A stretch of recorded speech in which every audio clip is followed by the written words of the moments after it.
Once again, if you're looking to answer, please give yourself an initial if you want to be anonymous. Okay, so our first question today. Tell me about a time when you had to change someone's mind. Does anybody want to answer this question? Please raise your hand.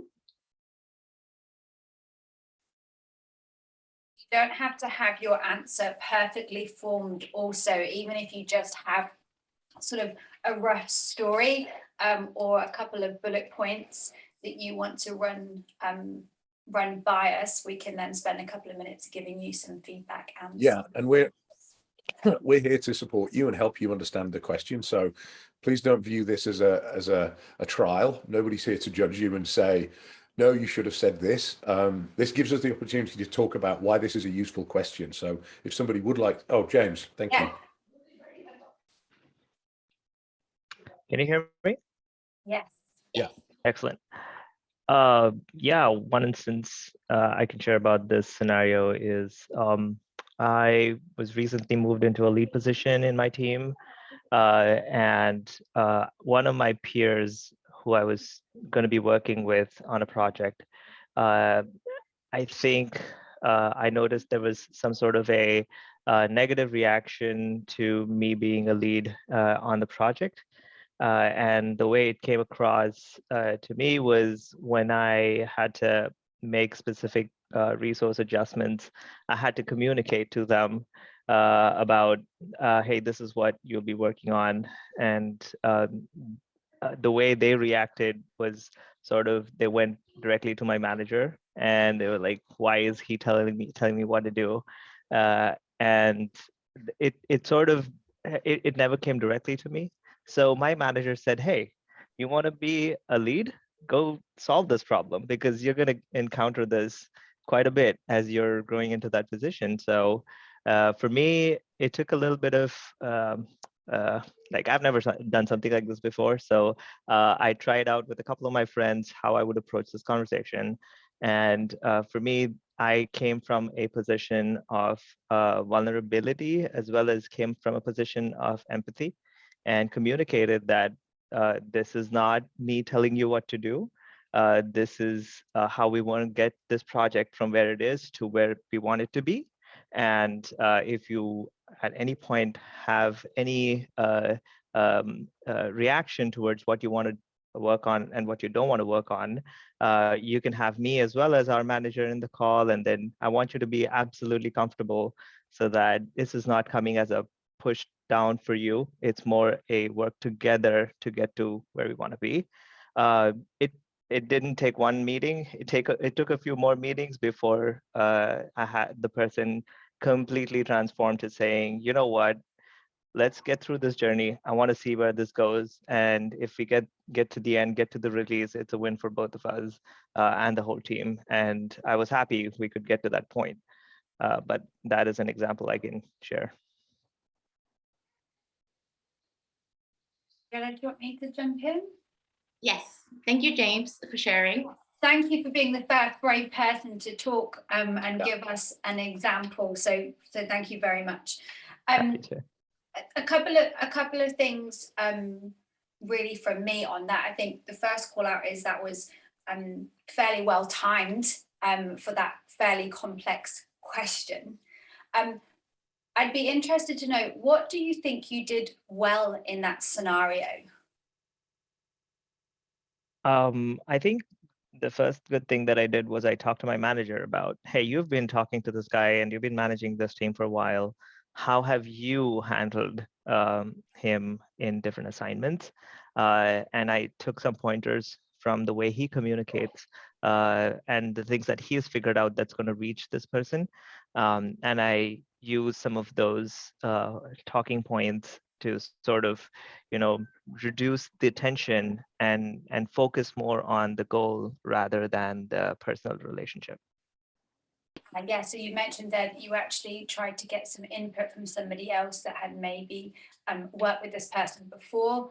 And I think if you told that story again, it might be nice to weave in there the fact that you picked up on that person's particular style or way of working and took that into consideration when you were sort of having that conversation. A question I would be asking is that first conversation that you had. You mentioned it was a couple of conversations, which is great, but how well do you think you managed that first conversation? I was extremely tense, and so was he. And we both we knew that it's in a very new and raw position, and we want to be professional about it. That's what we understood. But at the same time, I try to keep an open mind, and I try to encourage them to keep an open mind as well through the entirety of the conversation.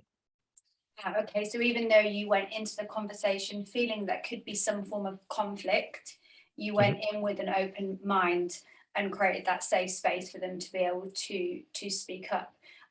One sort of thing from me, and then I'll get Robert to maybe jump in here, is I think at the end of the answer, it was nice to hear you say it took a couple of conversations, because honestly, sometimes if somebody says we had one conversation and it was all perfect and we worked everything out, the listener's like, in real life, people are more complex, and it did sound like that person was going through a bit of a change and transformation.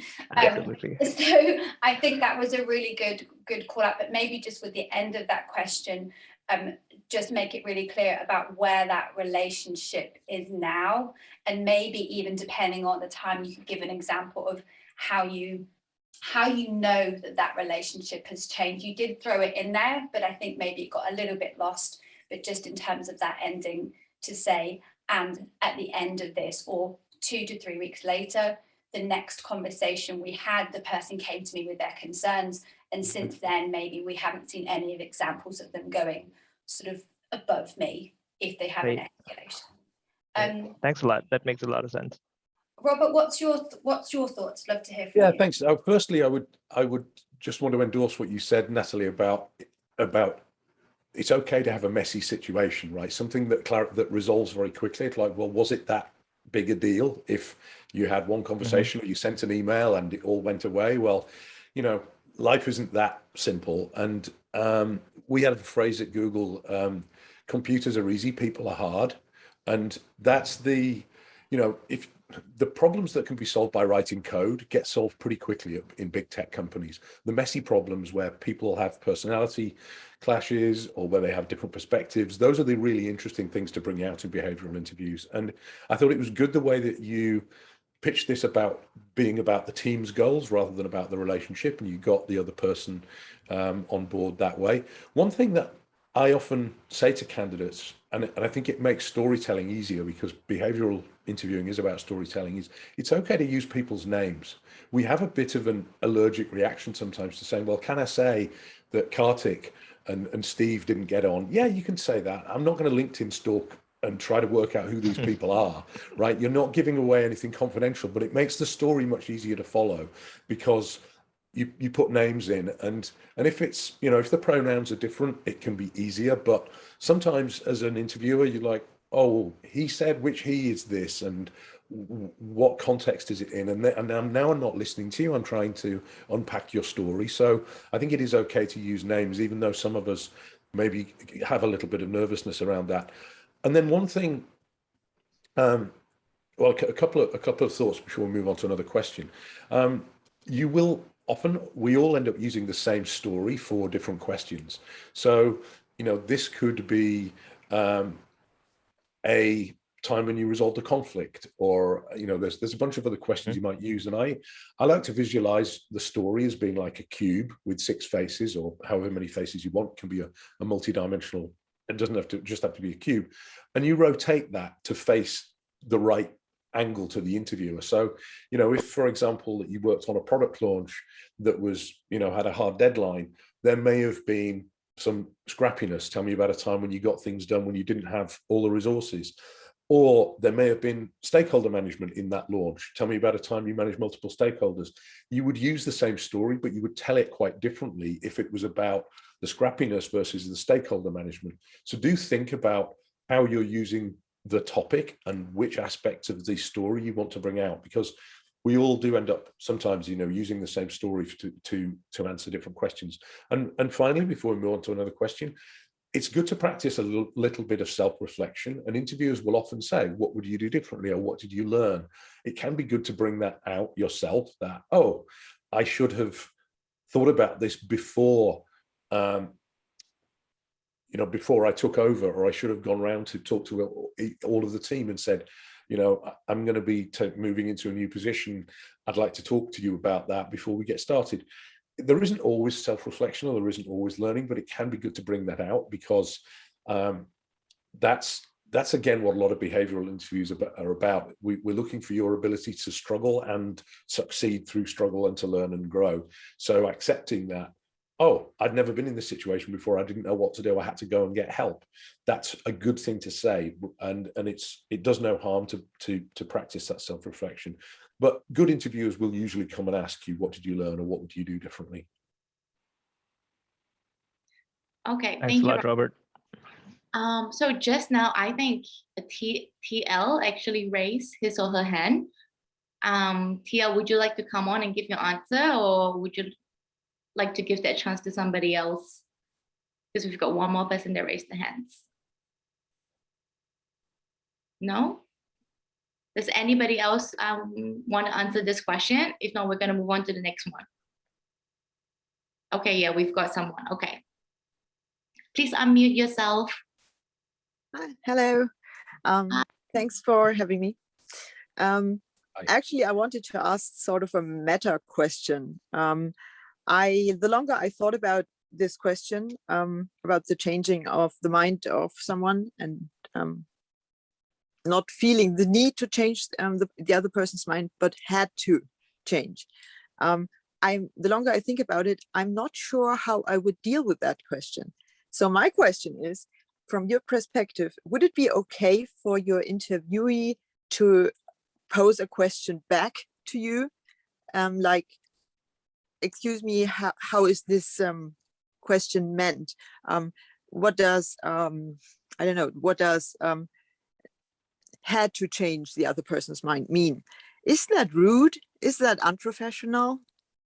Ariadne, I think it's a good question. I'm happy to take a stab, and then Robert, you can maybe chime in.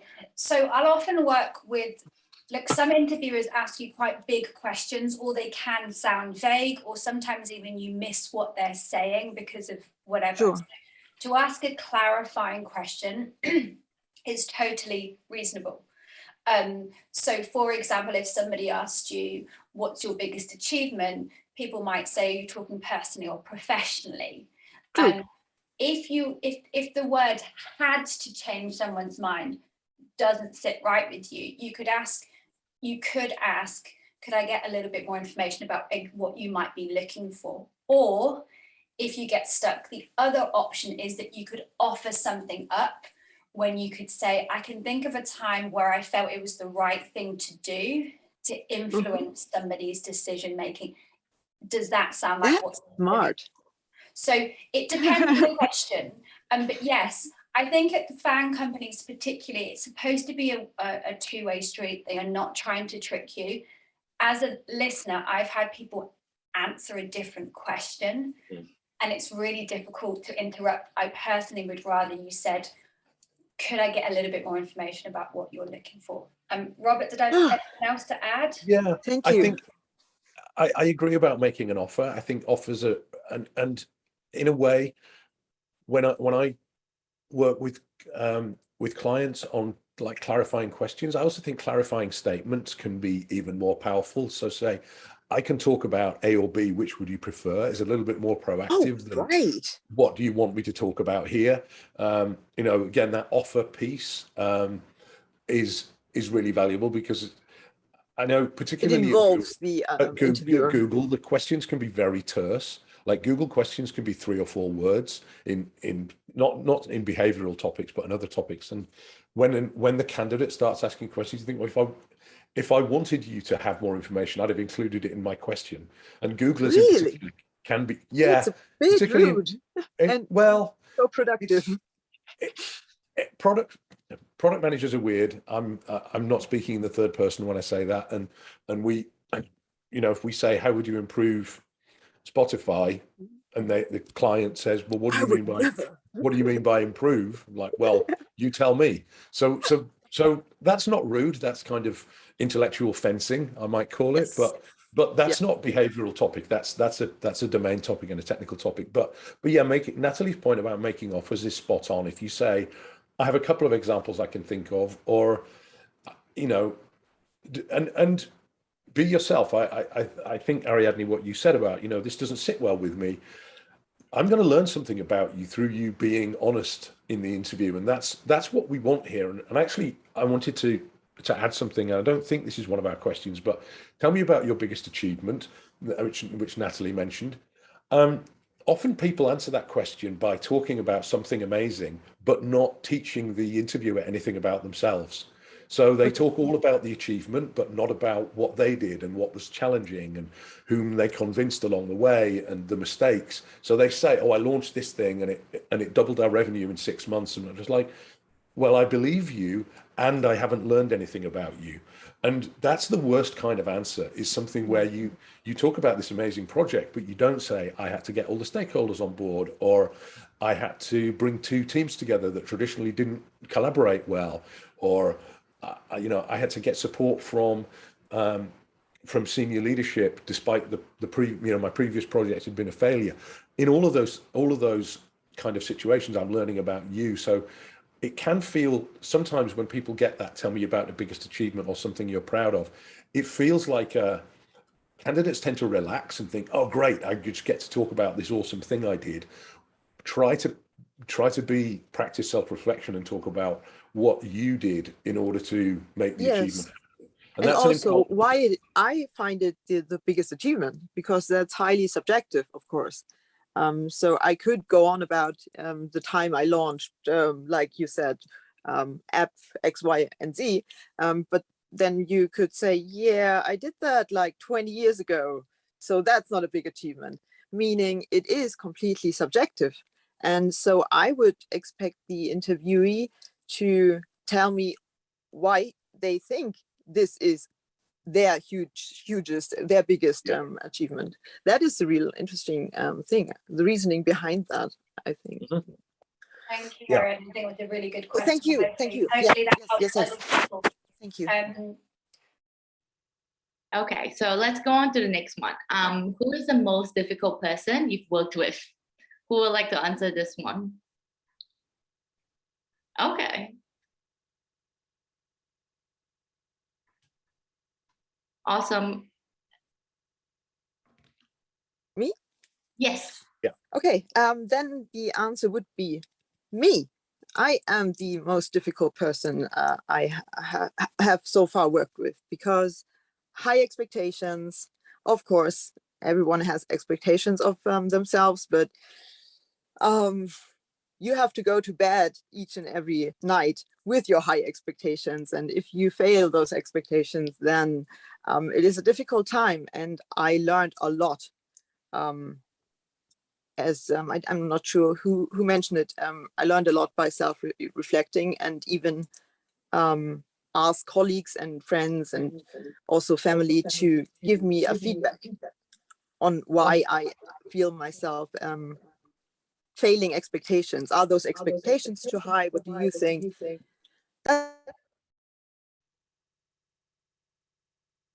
Oh, I think you've muted yourself. You might want to unmute yourself. We can't hear you. Okay, no worries. Okay.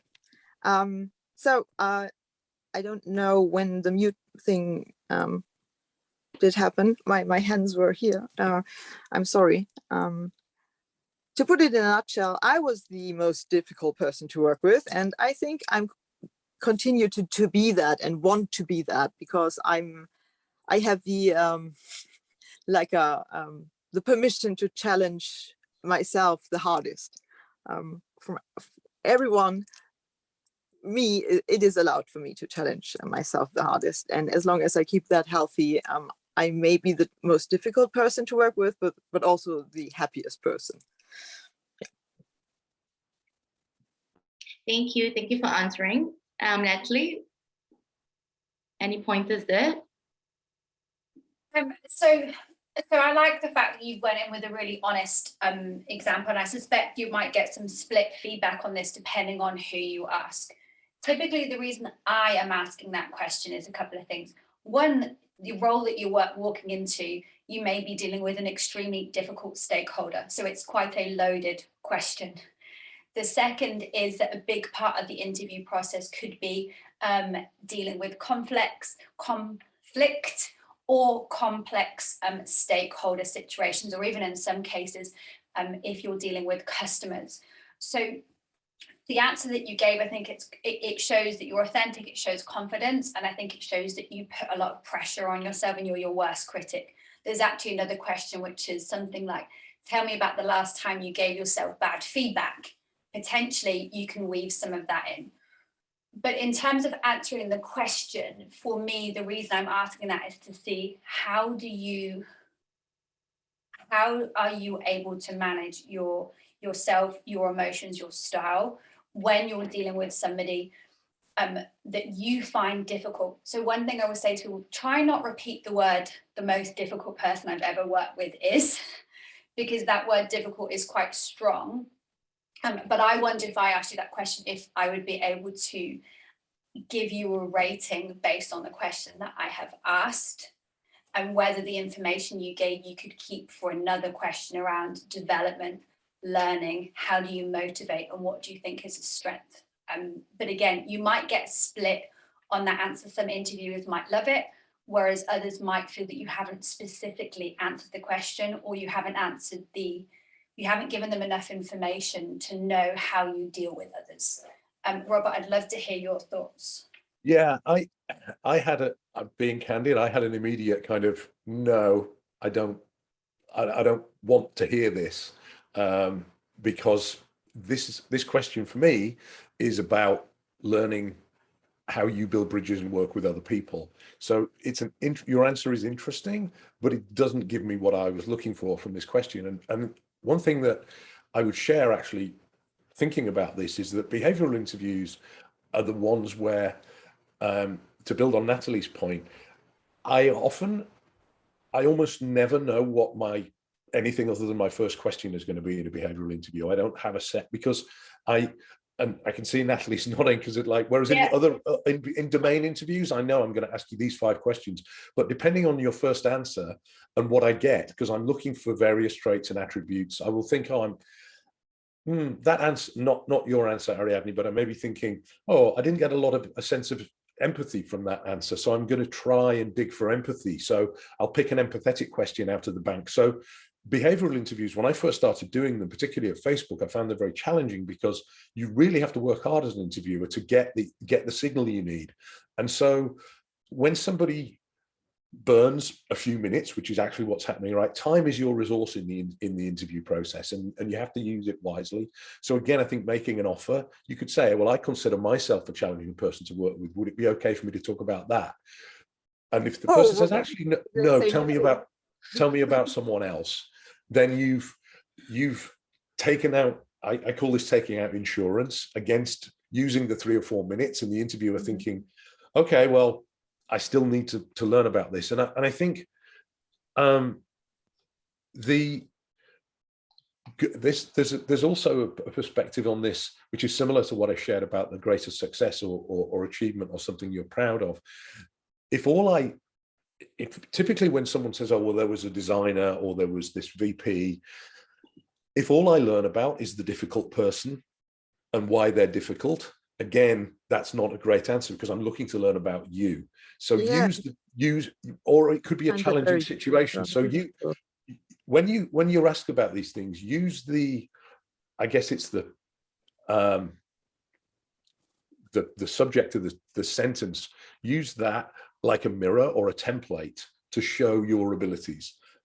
It's almost never about the thing, it's about how you reacted to and engaged with the thing. So just always try to keep that in mind, that we want to hear about you. And I agree with Natalie that is, some people might be like, oh, that's a great answer. Others might be, I didn't get what I needed. But it's definitely very authentic, and that matters a lot. think just before we move on, for anyone who's thinking about this question, I have a really small question to both of you, actually, if that is okay. yep. I have a hard time answering the question. So you get the truth. You did get the truth. Yes, that was authentic because it is me. But putting myself in the person of the shoes of the person you were talking about, thinking back on my career so far, I couldn't pick anyone like a designer or a developer or that is bitching. So I have actually, that is not good. Like that is Okay, not even how I think about things. So it I would have feel. Yeah, I have a perspective here. When you get and somehow I notice with a lot of candidates that when we get asked about someone you work with, let's say you're a product manager, you naturally go to engineering and design, but we also work with marketing and legal and partnerships and compliance and HR. Sure. And I find that if you really can kind of take the blinkers off and think broadly, and this could be, as Natalie said, it could be a customer, it could be worked with. Even worse, I couldn't bitch about a customer. I wouldn't. It wouldn't feel but good.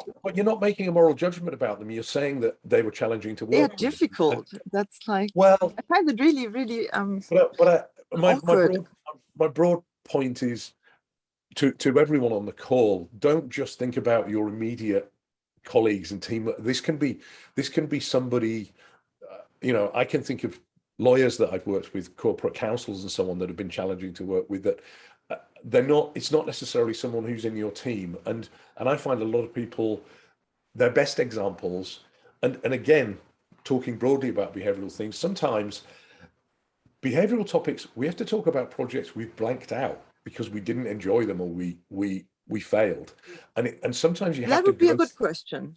You have to go through you have to go through your kind of things you'd rather not talk about, because that's often where your best answers come from.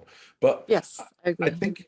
I think we won't go into it now, but I bet there is someone, if you flipped the question out another way and thought, tell me about a person you'd rather not work with again, I bet you could think of someone. It's the same difficulty I have. Wow. That is for me. Well, go buy a lottery ticket. Yeah, exactly. No, I mean, I don't think of my colleagues or lawyers or my subordinates or my team members as being difficult or not. So Ariadne, I wonder if the word. I don't want to keep you, of course. No, it's fine. Before we move on, don't get stuck on the word difficult. For people on the call that are feeling the same, sometimes you can just think about, the question can sometimes be a time when somebody had different priorities to you, or even a time where you saw a delay, or a time where you weren't aligned on your course of actions. If you really hung up on the word difficult, try and think, to Robert's point, outside of your immediate team. And maybe it wasn't the person was being difficult, but you felt that there was difficulty in the interaction, could be a way to think about that. What is it that you as the interviewer would like to gain from that question? Let's put it that way. I think we could learn a lot, every one of us, by getting in your mind. Very quickly answer that before we move on. So look, in a lot of big tech firms, these companies are encouraging people to challenge the status quo, to ask you why you're doing something, to say no if it's not their priority, to drive collaboration. So what we're looking for is, if you have somebody that's maybe a different personality than you because it's so diverse, or somebody has a different working style, or doesn't want to play ball because ultimately you're not their priority, they want to know, can you provide fast feedback? Can you find solutions? Can you own that there is an issue? And can you also get something resolved without passive aggressive, but ultimately get it solved, or at least aim to get it solved? We're not saying all relationships. Of course, yes. So I hope that helps people before we move on, and I do want to move on because we've got a few questions to get through, if that's okay, everybody. Okay, so TL, would you like to unmute yourself and just give your answers? Oh, definitely. Excuse me, my name is Thompson. To be honest, I have a Facebook interview coming in 2 weeks. That is the final round, and Natalie, you must be aware of that. 6 hours interview, that's what I've been told. So the way I will answer this question is that, yes, I have worked with somebody in the past, a product manager, going to be not a difficult, but different opinions. So I'm a software engineering manager who takes the features and implements these features. So this kind of ties back to the previous question, changing somebody's mind. So in this case, the person had a different opinion on a particular feature to be implemented on the side on the software that works of it. So I can give a quick example of this where the product manager said, I need to see 30-day transaction on it. In my mind, that doesn't make sense when everybody else moved to this. But it was a difference of opinion, and I was not able to kind of educate the product. Yeah, I'm really, really sorry, but I'm really struggling to hear you, and I'm worried we're not going to be able to give you feedback. Robert, are you getting TL clearly before you? No, unfortunately, I tried adjusting my audio, but yeah, I'm sorry. I don't think we'll be able to give you great feedback. But we can certainly we could put this one onto the community forum, perhaps, if you're happy to share there, TL, and we can try there.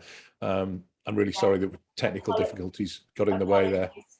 I wonder if we could reshare in the link the community, and both Robert and I will prioritize TL. If you just put TL and then your question in the 30 minutes Q&A, we'll get on. If you were happy to put that in a format, what you were summarizing, we'll give you some feedback if that's okay. Apologies. Okay. So let's move on to the next, because we are very short on time. We're only left with 30 minutes for the next 8 questions. So we're only going to take one answer for the next 8 questions, just so we can cover all of the questions, that we don't disappoint anyone who's prepared for a lot of the questions. Okay, so the next one. Talk me through a situation where you had to disagree and commit. Who would like to answer this one? Please raise your hand. We're only taking one question, so this is your only chance to do it. No, nobody wants to talk about this one? But okay, so then we're gonna move on to the next one. The next one. Oh no, somebody wants to answer it. Okay, LL, please unmute yourself. Yeah, can you hear me? Yes. Okay, so I'll be really quick with my answer because I know time is a valuable resource. But so it wasn't me, but on my team, there was an incident that happened where one of the team members disagreed with the team lead, and they didn't like it. So her name was Gwen, and she disagreed with Patrick over buying some equipment that Gwen thought was unnecessary. But Patrick insisted that we buy the equipment. And the reason why Patrick insisted was because the CEO insisted. And so I think what Patrick was doing was just following the CEO's instructions. But from Gwen's point of view, it was more work, more overhead, because the equipment had to be calibrated on an annual basis, and that involves a lot of paperwork, a lot of coordination. But I think in the end, seeing that it was on the CEO's insistence that we buy this new equipment and do that, she just agreed. So she disagreed with it initially, but she committed to it because it came down from the CEO, and even though it created more work and more overhead for her, she went along with it anyways. So that's my answer. Yeah. Hello, I might just give you two bullet points and then pass on to Robert. I think when it comes to behavioral based questions, if the question is talk me through a situation where you had to disagree, unless you are really stuck, I'd be looking for a time where I'd want to understand your role in that situation. So the beginning part would be the situation was, then you would say my role was, the actions I took were this, the outcome, the result was, and what I learned or a takeaway. If the question had been maybe, tell me about a time you had to help somebody else overcome a problem, you can maybe talk about coaching that person and how they could overcome that the next time. But ultimately, it can be good practice to really say the question back in your head and make sure you answer, because at this point, I think Robert touched on it earlier, we want to find out how you do things, how do you get stuff done, how do you influence, and when are you happy to listen to other people's ideas and flex for the good of the team or the company. And I think with the answer that you gave, you were an onlooker. So if I had to answer my so what, and I had to put in bullet points what I learned about you, I think you're missing an opportunity there. So that's the two big things from me. Robert, is there anything you think I missed? I think just one thing that perhaps not everyone's aware of is that disagree and commit is a specific behavioral thing that gets brought up. It's one of the Amazon leadership principles, and it's more specific. It should kind of be capital D, capital C, because it's a thing. It's like disagree and commit. One of the reasons Amazon wants, it's like we want to encourage a healthy discussion where everybody expresses their views. And when we make a decision, we all get behind it. So we don't want people to take apple pie positions, just the kind of default positions. We want them to speak their minds. However, if the discussion goes against you and it ends up not going your way, do you get behind the decision and drive it forward? So I think not everyone's aware that disagree and commit is kind of a formal thing. And your answer, I think, if you had been Gwen, your answer would have been, oh, and by the way, I don't know, did anyone else feel? I found it much easier to follow that. Thank you, LL, for using names and taking my advice, whether it's good or bad. I found it a lot more human. It shows that you recognize you're working with humans, not resources. And so if you'd been Gwen's commitment piece would have been, I found ways to use the equipment to help my team, right? Or I made sure that we didn't waste a lot of time on calibration of the machine. We outsourced that to a contractor because that was, so it's about saying, well, this isn't what I wanted. However, I'm going to make the best of the situation. So there's quite a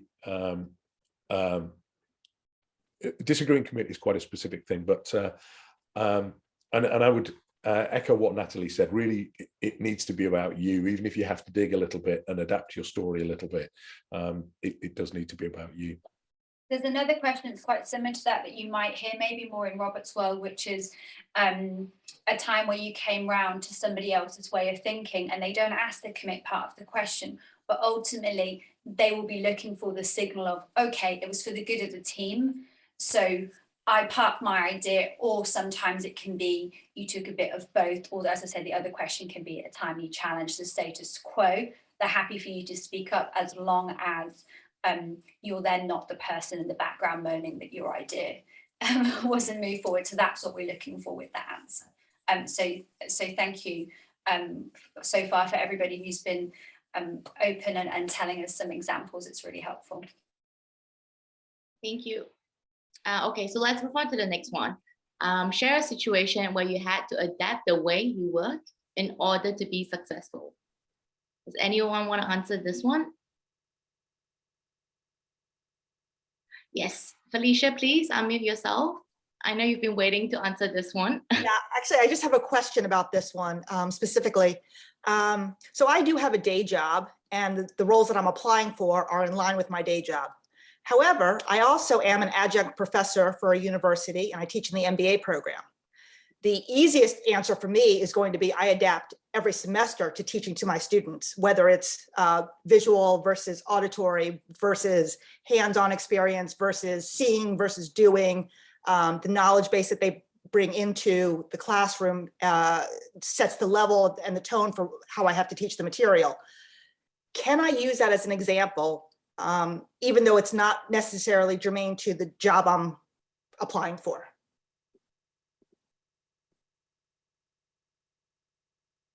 I think it's okay, but it's a little bit,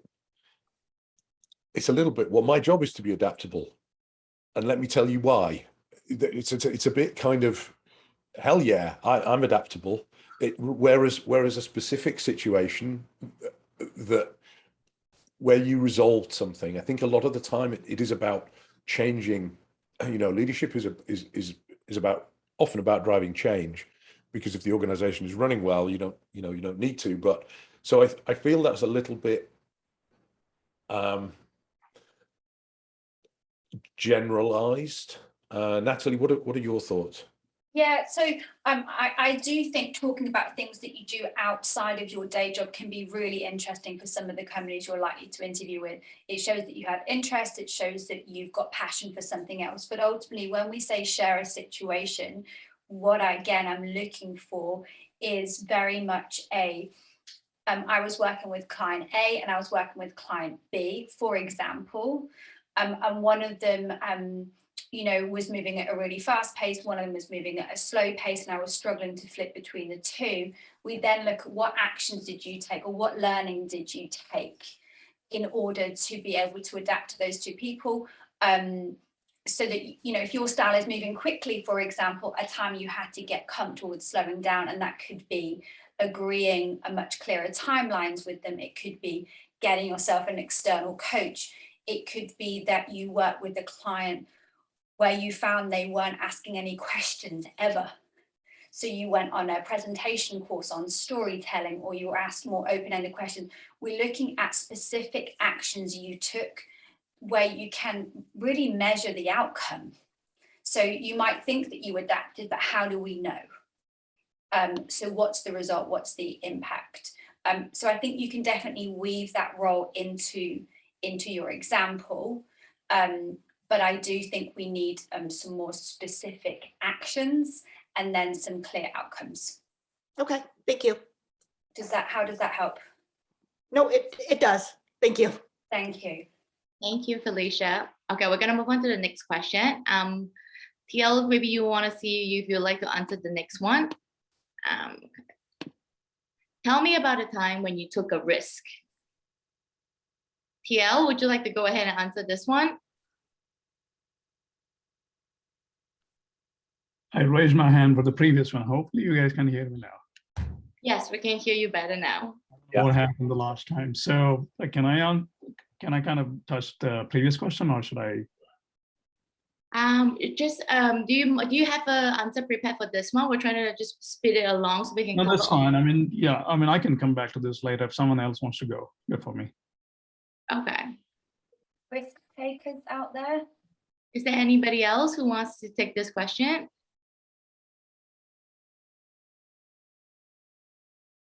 Okay, James, would you like to give it a go?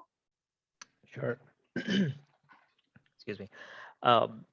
Yeah, I was in a situation where we were creating a brand new product, and for the sake of the product, we had competing technologies that we had to choose from.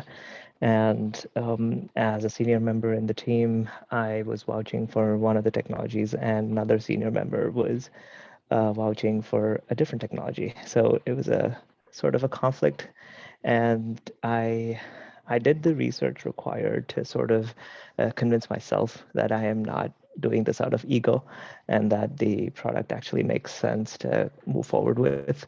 And I tried to sort of convince my manager about why we should take a bet on this specific technology. However, it was not sufficient for convincing them. So I had to make a risky decision to take some time out to build out a strong enough prototype to showcase what this is going to be looking like and how it is promising for what we want to end up with.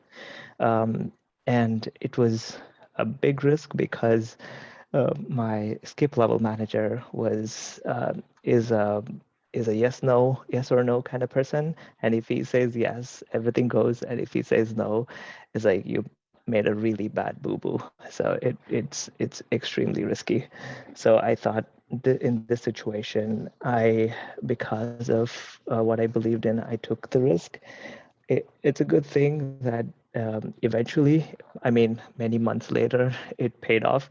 But the initial few conversations and the work I had to put in was extremely risky because of a lot of no's I was getting, and how are you going to do this? How are you going to do that? So obviously, a prototype does not answer everything, but that was something that I encountered and I had to work through. Robert, do you want to take that one, given Sure, your yeah. expertise? So I think it's a good story. I was kind of waiting for a bit, and I'm just thinking about what follow-up questions I might have asked, like, well, why did you want to take this risk?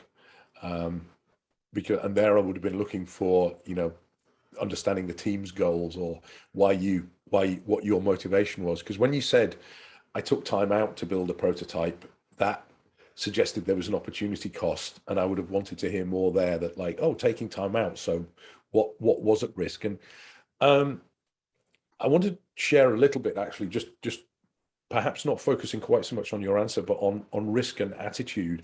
Most FAANG companies, big tech companies, want to hire people who take risks because, and we're looking for people who are comfortable with risk, because risk involves making mistakes. And this is where, if you can't think of times when you struggled, if you can't think of challenges you faced at work, it's just not going to stick. You're not going to get through these interviews because you don't come across as a risk taker. If you never fail, it's probably because you're not taking any risks. And so just be aware that when you take a risk, it doesn't always have to be a risk that pays off. One of the things, a lot of Facebook interviews are about times when you failed. The questions are all focused on, tell me about a time when you didn't build a strong relationship with a key partner at work. Tell me about a time when you couldn't resolve a problem, because that tells us whether you have an appetite for risk. So, Natalie, you might have more specific thoughts on James's answer there. I think it could use a bit of tuning, but I just wanted to share that sort of more zoomed out point about risk and about failure. Yeah, look, I think it had a lot of the structure there, but I think to Robert's point, maybe a bit of a fine tuning. Again, the ending, right? You've taken this route, you've done a prototype, and then it sort of, I felt like you could have had quite a big bang on the ending with, and I was really happy that my efforts resulted in, because at the moment we know you fought for something, and I think you used a term of for the sake of the product. I think some more strategic language about what did you set out to do, and was the time investment and everybody else's time investment, what was the win for the company? Because people can take risks and come up with some quite cool stuff, but unless we can measure success, and I would say, given the man hours that went into that, I would like to see at the end, the outcome was, or this resulted in. But overall, I think it was nice that you actually, I quite like the sentence where you said you needed to check in on your own ego, i.e. you were saying, was I just fighting the fight for the sake of it, or was it for the good of the team? So I thought there was some really good stuff in there, but if you could try and nail that ending with the so what was the outcome? So one quick question, Natalie and Robert. So how long are these answers supposed to be? Because I feel like I can keep talking about this, but at some point I need to limit my enthusiasm. So you might ask people and get very different answers. So it depends on the question, and it depends when you get this in the interview. So I'm not giving you an exact answer. What I do recommend is when you're practicing on your own, for these type of questions, try and see if you can do it on your own in 2 to 2.5 minutes, because in real life you start to add on. You really don't want to spend more than 4 minutes on an answer, because to Robert's point, some interviewers have 5 or 6 questions they ask everybody. If you take too long, they won't ask you follow-up questions and they stop listening. So that's why it's also important to have what I'd call signposts. If you're going to have a longer answer, you really need to have signposts. But my advice is, for a question like this, which is quite a big question, tell me about a time you took risks, you're likely to get questions of what was the trade-offs, what could you have done differently, what if it had gone wrong? But yeah, so I would practice 2 to 2.5 minutes, and I wouldn't go over 4. Robert, what do you think? Yeah, I think that's right. And I think somebody just asked in the chat kind of what do we mean by signposts? And I was going to add to Natalie's points there that, again, you can say, do you want more detail about the project, or should I move on to the people who were involved? Because that shows that, look, I was there. I could give you so much detail about this project. But and if I do want more detail, then I'll be like, yeah, actually, tell me. But if you've set the project up well, and I usually think that 20% of your answer should be the situation and 80% should be what you did and what happened. You're not doing a handover. You know, I don't need to run your team meeting next week. If you go into so much detail about your project that I'm thinking, well, you know, I'm going to believe you. If you say I was working on a business critical project with a hard deadline, great. I don't need to know why it was business critical or where the deadline came from. So again, that checking in, saying, would you like more detail? So I'm glad Natalie didn't tell you 4 minutes or 2.5 minutes, like work it out, but do check in with the interviewer, checking in and saying, would you like more here? Otherwise, I'm going to talk about this. And that's what we mean by signposts. It's like, what's the next waypoint in the answer? Like, I've told you the situation. Would you like more detail? Or should I move on to the personalities that were involved? Yeah, let's talk about the people. Great. And that helps you handshake with the interviewer so that they're getting what they need. Because as an interviewer, it's our job to get strong signal. We fail when we don't do that. And one of your jobs is to kind of ensure the interviewer gets a strong signal, and that check-in process is a big part of that. Thanks for bringing that up, Alex. It's coaching jargon. We do it without knowing it. Sorry, yes, and I think as well, if you are talking about something really complex, you can say, I'm going to Robert's point, you could either say the top 3 actions I took were, and then that stops you listing every single thing, or you could say examples of implementation were, or measures of success included, and then you can use terms like next or the outcome was, just to give the listener an understanding that you're moving on to another part of the story, as opposed to just talking all at once. So I hope we answered that question for you. Thank you so much. Okay, so we only have 2 minutes left. No, but it's good. It's good. I think we've covered a lot today. So let's just do one last question for today. And if you have prepared your answers already for some of the other questions that we were supposed to go through, please post it on our community. Robert and Natalie will be more than happy to answer you after. Okay, so this is going to be the last question for today. Tell me about a time you had to give someone development feedback. Does anybody want to give it a go for this one? No? Okay. I might just then give you some other examples of how this question might come up. So there's a couple of variations of this question that fall into the same category of, I think it's called something like fast feedback, situational leadership, constructive feedback. So the other questions might be, tell me about a time you had to give someone feedback they didn't want to hear. Tell me about a time you had to give feedback upwards. Is a question I've seen coming up. They want to know, can you give your boss feedback? Because people often talk about giving someone more junior than them feedback. That is a much easier skill for lots of people. So also look out for if they say, tell me about a time you had to give difficult feedback to a peer. What I'm looking for in this scenario is, what was the purpose of the feedback? How quickly did you give the feedback? But also, what words did you use? And how did the person receive it? And how did they carry it forward? Because anyone can say, well, I gave somebody feedback, their presentation wasn't good. Please feel free to email me after this. But it's far more helpful if you say, Natalie, you told everybody you took an hour and you went 10 minutes over, which made people late for their next meeting. That's quite a basic example, but that's the kind of thing I'd be looking at, and where did that relationship end up? And vice versa, you want an example of when did somebody give you feedback that helped you develop. Robert, any pet hates with answering that question before we wrap up? Sure. I think again, a pet hate for me is ones which resolve really quickly. That like, you know, if it's something like,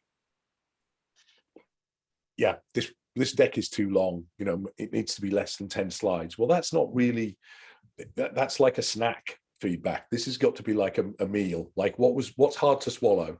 And again, FANG interviews can be quite awkward because we're going to ask you about awkward, difficult things. As Natalie says, when you had to tell your boss, you know, you're demoralizing the team, this thrash is really hurting us. That's when we really learn about you and about your strengths as an individual. So my pet hate in this one is when it's kind of, that doesn't sound that tough. It sounds like you could do that all day, and great.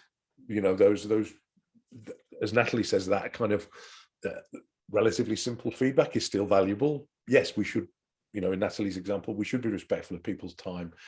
He says going over by 2 minutes, but let's look for a meaty example, something where we can really dig in and say, what was hard for you about that? What would you do differently? You know, think about the follow-up questions. If your answer is very cut and dried, there can't be many follow-up questions. And the follow-up questions are where we kind of force you outside your signposts. And again, we're looking to see if you, because we know you've practiced your answers. And this is something that I don't know, Natalie, if you approved of this, but it certainly happened in PM interview training.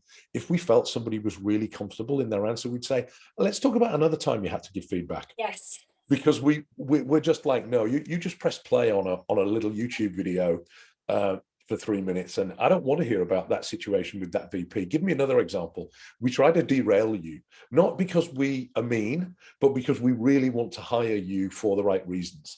And so that's something that also can happen, is that we will, Natalie, maybe you could add a minute or so on that, because I think it's something that it feels weird when it happens, but we do it deliberately. I would say the times where I ask for more examples or I dig the hardest are on these questions, because they are very difficult to answer, but ultimately it's really important. It's where you can sometimes I suppose weed out, because people have very rehearsed answers. So to Robert's point, what I would typically do is I'll ask a question about a piece of work, and then I'll ask a question of what obstacles did you face? How did you overcome that obstacle? What other options did you have at that time? How did you assess risk? Okay, well, when that stakeholder said they weren't happy, and even to the point where I'll say, what language did you use? What did you specifically say? Because often with questions that have anything to do with conflict, I find I don't get a great signal, because people's answers don't feel genuine, or there isn't enough meat on the bones for me to make an assessment of whether you are able to be comfortable giving someone difficult feedback. And that is a skill that you're expected to do, as opposed to leaving your colleague making the same mistake over and over again and not having the confidence to go and say, here's something I noticed. How do you feel about this situation? You don't have to go in and say, hey, you're not doing this right.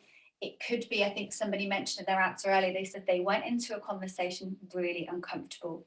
That is fine. If you didn't handle it well on the first call, also fine, as long as you're able to share that. So I hope that that was helpful for anyone who maybe was a bit stuck, because that is a question people get stuck on regularly. So you're not alone.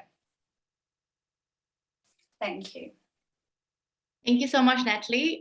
So yeah, I think we're gonna call it a day for our live event, and we're gonna move over to the community. So Robert and Natalie are both gonna be on the community for the next 30 minutes. Feel free to post your questions in the live Ask Me Anything session, or you can even reach out to them via their profile, which I've posted on the chat box, in the chat box.